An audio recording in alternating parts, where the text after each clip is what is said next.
Hello, my friend. So, if on some level you feel that it's time to protect your energy, or you simply want to understand what it might mean to protect your energy, this video is for you.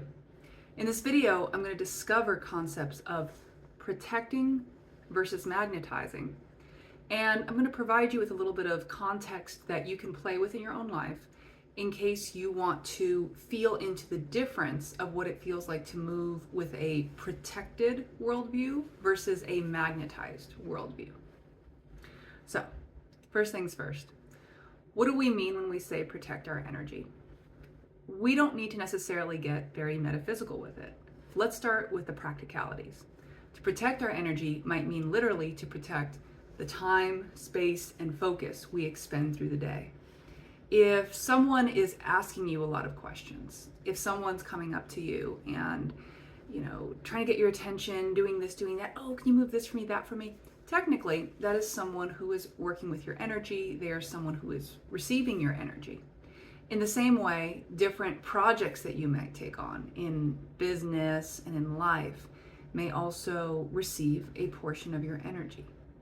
When we're being mindful of how our energy is moving outward into the world, we can start looking at places where we feel drained or not supported, or where we feel places that we feel uplifted and excited.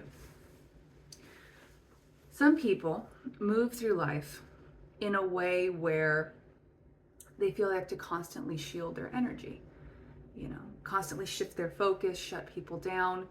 But some people who have very compassionate hearts might struggle with this. They might say yes when they mean no. In other words, they're giving their energy away when they actually mean to not give it away. And if you are someone who has done this in the past, the most important thing to be aware of is when you are making choices where you want to say no, because on some level it doesn't feel good. Like it might literally feel exhausting, or you might feel sad, or you might even feel annoyance or angry. These are giving you a signal that this is not resonant for you. And it's okay to say no. Like it really is oftentimes okay to say no. Because the more authentic no's that we say, the more places that we can start saying authentic yeses. And the reason why this can be really scary for people is sometimes the things you are saying no to are things that might create big life shifts for you. You might be saying no to a way of relating. You might be saying no to a type of work or a type of job or profession or career that you've known all your life. You might be saying no to living in a certain place or another place. There's a lot of things that you could be saying no to. And the daunting thing about that is there are no guarantees of what happens on the other side of that no. As we start saying more authentic no's and more authentic yeses, ultimately what we are doing is protecting our energy. Ultimately what we are doing is we are being stewards of our energy. We're being deliberate stewards. If your energy and your focus was something that was like your bank account, then you're managing your balance. You're managing where the attention, where the energy flows. And you become aware of people and situations and things that might be trying to tap into your energy, but aren't acting in a reciprocal or balanced or resonant way. Now, to be clear, I am not suggesting every single relationship has to be perfectly balanced, sorted out, that you need to try and be super duper precise with these things. But sometimes we confuse ourselves in relationships or situations because we feel a great amount of attachment, we feel a great amount of familiarity, and as mentioned earlier in the video, facing the potential loss of these things can almost seem daunting.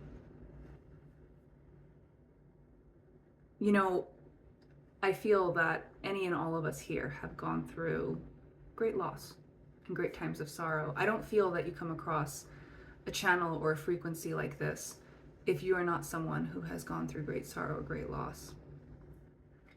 And oftentimes that will have to do with another human being. And I want to invite you, if it feels good to you, to reflect on the nature of some of these connections. And it may be that someone has hurt you, or you have felt hurt by them. Maybe you have hurt someone potentially. I know some of our conversations in the channels, in the comments, have included discussions about even being able to forgive another. And in some ways we are forgiving people who knowingly and unknowingly attempt to hijack our energy. We forgive them by not anchoring into anger. However, I have made a video, by the way, on anger and on transmuting anger, and so I'm going to link it into the description here because I feel like it might be relevant at this point. What we're going to do is we're going to come back to the original point we were talking about here, which is protecting your energy. But if you would like to dive in deeper to that thread, you can. We just let me know in the comments, and we might discuss there, or I might make another video. So protecting your energy starts always with discernment. It starts always with being aware of yourself and your energy and what it's communicating with you. It takes a willingness to be honest with yourself. It takes a willingness for you to be willing to advocate for your energy. And again, I want to reflect that there can be a lot that comes with this. Sometimes the energy we are feeling can feel intense, or it might seem inappropriate to us. There might be a lot there. And so it's understandable that you might be hesitant to dive into that. And if you feel that, what I would invite you to consider is you might start meditating and intentionally calling in your healthy support network that may be helping you through this transition times. And it may include a number of things. Like it may include a channel like this, like, well done. It may include a channel like this. It may include books. It may include certain divination tools. It might be certain friends. And remember, your network is it's multimedia and multidimensional. This is one of the reasons why meditating is helpful as well. So when you tap into all these different places, you're almost training your system, you're training your blueprint on what is or is not resonant with you. By continuing to choose things where you feel more expanded and less contracted, the expansion is literally your energy going, oh, I can rest here. This is resonant for me. And the contraction is the energy pulling back in. So protecting your energy, from one hand,